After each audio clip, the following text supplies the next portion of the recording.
Hello. Isn't it funny that in some of our darkest moments we turn to depressing poetry? We rarely do this when we are super happy.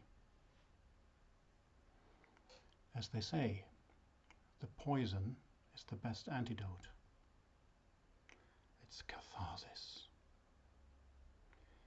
So let's have a look at 3 depressing poems and let's see if it makes us feel any better. I'm slightly breaching protocol today. I'm obviously not having lunch right now. It's actually well past my dinner time. And instead of my usual sausage, I brought a banana. They are supposed to make you happy. Just in case it's getting too depressing. So to wake us up, I chose as my first poem one that is both angry and depressing. I'm sure many of you know it already, and many of you may even have known it by heart as teenagers. It is, of course, Philip Larkin's This Be the Verse. They fuck you up, you... Oh, Jesus. Don't believe this.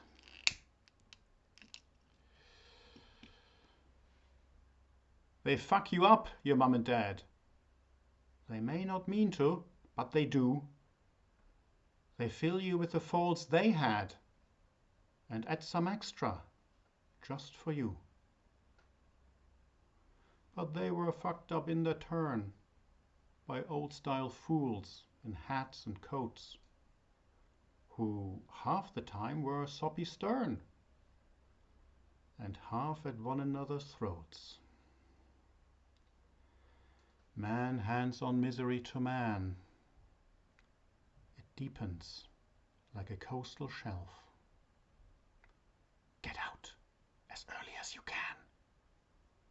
And don't have any kids yourself. Did you get the point? First of all, man hands on misery to man and to woman, and woman to man. And transgender, pangender, agender, non-binary to man and to woman, and vice versa. Everyone hands on misery to everyone. That's the point.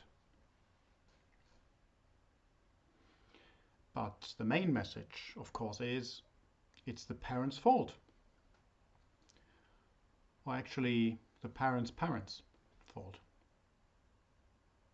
Or better, the parents' parents' parents. Or even the parents' parents' parents' parents. And so on. So if you don't have kids, nobody can blame you for anything. And you can blame your parents for everything. It's perfect. Except that only works if you really can't help imitating your parents. If it's monkey see, monkey do. But that only applies to monkeys. A better poem would have been, fuck you, parents! We are going to do things better now! But that doesn't rhyme. And of course there are lots of people who can make your life a misery. But that would be a different poem altogether. And actually, Larkin did come to the right conclusion, just for the wrong reasons. It is a good idea to reduce the world's population. I'm surprised Greta Thunberg hasn't used this poem yet. Just imagine how much CO2 her parents could have saved if they hadn't had any... Now seriously, imagine Larkin had written this poem about 200 years ago. And if they had actually listened to him, we could have 1/10 of today's world population now. No traffic jams. Lots of space on the beach. But now that we are all here, we've got to make the best of it. The potato farmer in Peru, just like the banker at Wall Street. I found a satisfyingly short poem on this issue by Bertolt Brecht. I took the liberty to translate it myself. It's called To Those Born Later.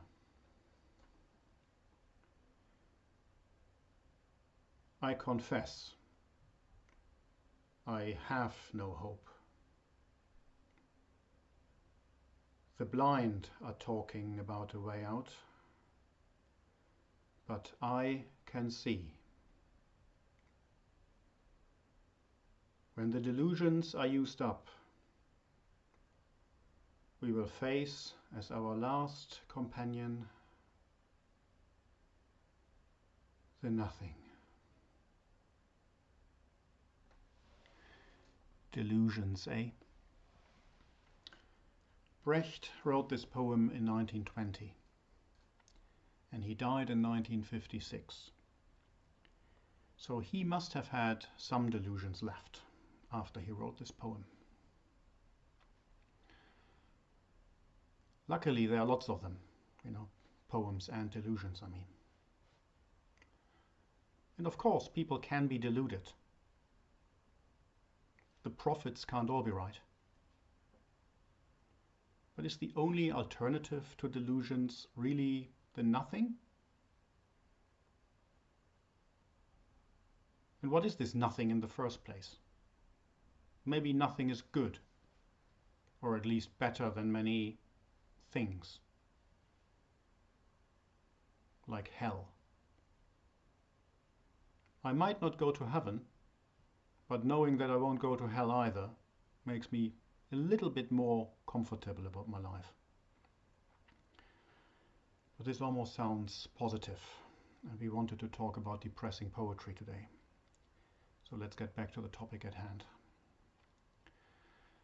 But I don't want to leave you in total darkness. So as my third and last poem, I chose one that shows that even when you are in the dark, there's always a spark of hope, however minute and distant it may seem. This poem was written more than 200 years ago by Jane Taylor. The title is the first line.